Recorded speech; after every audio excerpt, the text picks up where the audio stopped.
I thank you for joining me. I'm going to be reading the Earth Class Notes written by the 12th Apostle, entitled The Saul and David Dossiers.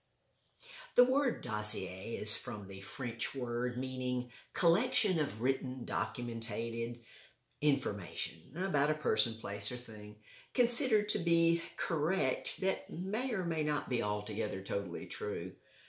The dossiers about the first two kings of Israel, Saul and David, are true about the person, places, and things at that time in human history, but not totally true about their purpose.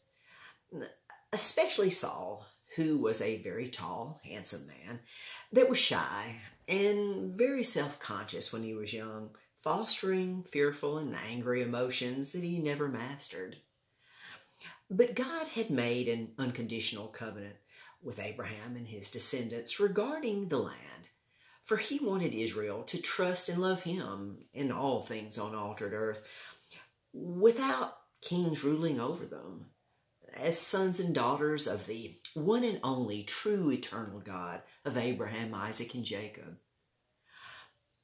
Great comparative analogies abound in this ancient history of chosen humanity on earth. The numerous dossiers in the Old Testament records of the Bible about Israel's first two kings, Saul and David, with their following kings, are full of major problems because of the kings. Saul quickly became jealous of young David, especially when David killed the evil giant Goliath, even trying to discredit and destroy David, as evil deception in the souls of humanity here will seek to do when confronted with the truth, motivated by love. David, analogous to the few who truly love God more than all, sought to help Saul through love, honor, and respect, as we must do to the lost ones among us. There are many more comparative analogies in this context, but I want to share with you now more theological truth.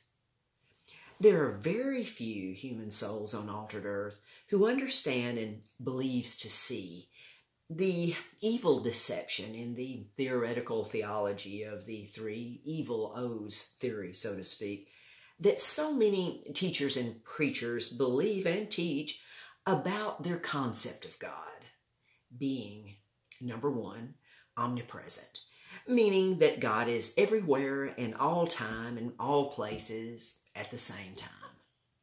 Number two, omniscient, meaning that God specifically understands and knows all things that has, is, and will ever be. Number three, omnipotent, meaning that God has all power that is everywhere and is in all things.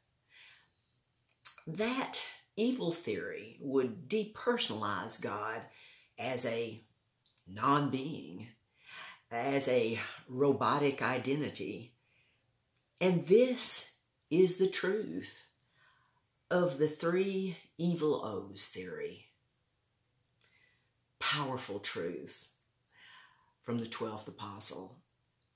And if I may say, when I first heard of these from the 12th Apostle, these truths about the 3O theory and the deception that reeks from it, it was fascinating and so amazing to consider that so much of what we have heard from preachers and teachers was so full of error, and it made everything make sense. Everything really did fall into place. That was the upside. The downside was I knew I could never look up in prayer and say, God, why did you let this happen to me?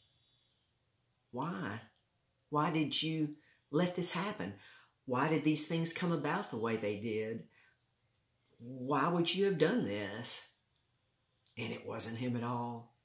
No, it was a real turning point for me to understand that I had to take, whether I liked it or not, I had to take responsibility for my decisions, for my actions, for my choices in life. And once I did, once I came to the understanding that, okay, I have to take full responsibility. I've had some wonderful victories and I've had some failures, but I have to take responsibility for all of it. And the truth did set me free. It set me free to love the Most High even more. And it set me free to unconditionally love others. May it do the same for you. Until next time.